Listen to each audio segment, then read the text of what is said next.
Welcome to Your Cyber Path, the podcast that helps you get your dream cybersecurity job by sharing the secrets of experienced hiring managers and top cybersecurity professionals with you. Now, on to the show. Let's start out by, Sean, can you tell us, if you're explaining ChatGPT to somebody who knows nothing about it and it's a layperson, how would you explain ChatGPT, what it does and what it can be used for? Yeah, sure thing. So I think most people have used a chatbot on a website, the thing that pops up in the bottom right. You can send it a message. It often responds with something that isn't particularly helpful because how that chatbot has been trained is through keywords. It's looking at keywords that are relevant in the question and then will respond with an answer in a library of answers have been pre-written and they're canned responses every single time. So they're templated responses. They don't evolve. They don't change. They don't augment based on the conversation, and they rarely remember context. If you ask a chatbot the same question and after 4 or 5 responses, it's not going to recall that you've asked that question or provided context related to that question. It's just going to respond again with its auto response, kind of like an if-then statement. It's all rule-based. The difference with ChatGPT is it's leveraging a very large training set. Instead of these canned responses and templates, its canned responses is the entirety of the internet.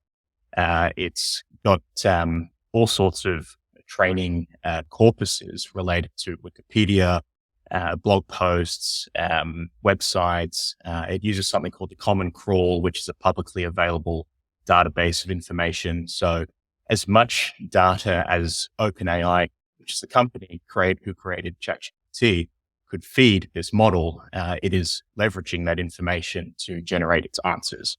So when you ask it a question, it's going to that database, trying to understand if there's anything in that database that is relevant based on the input of the question. And it determines what the relevancy is through something called attention, where it's looking at keywords within that input or the prompt or the message that you send to ChatGPT and kind of pairing that with which reference points in the database is going to be most relevant.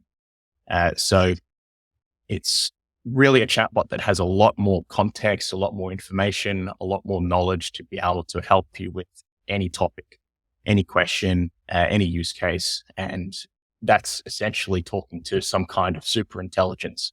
It's as if there's this alien intelligence that's arrived and we all have access to its knowledge and it has access to everyone else's knowledge throughout the entirety of human history. And that is like a phenomenal thing to be able to engage with. And the use cases are coming out in droves every single day as to how it can help personal and professional life. But the easiest way I like to explain it is it's a super intelligent conversational tool, just like a chatbot you've used on a website.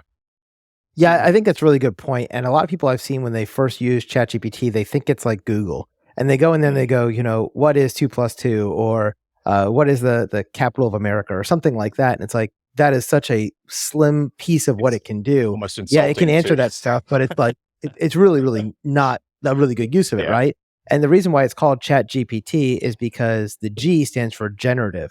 It can create new things, not just creating things based on its own knowledge. It will actually go a little bit further.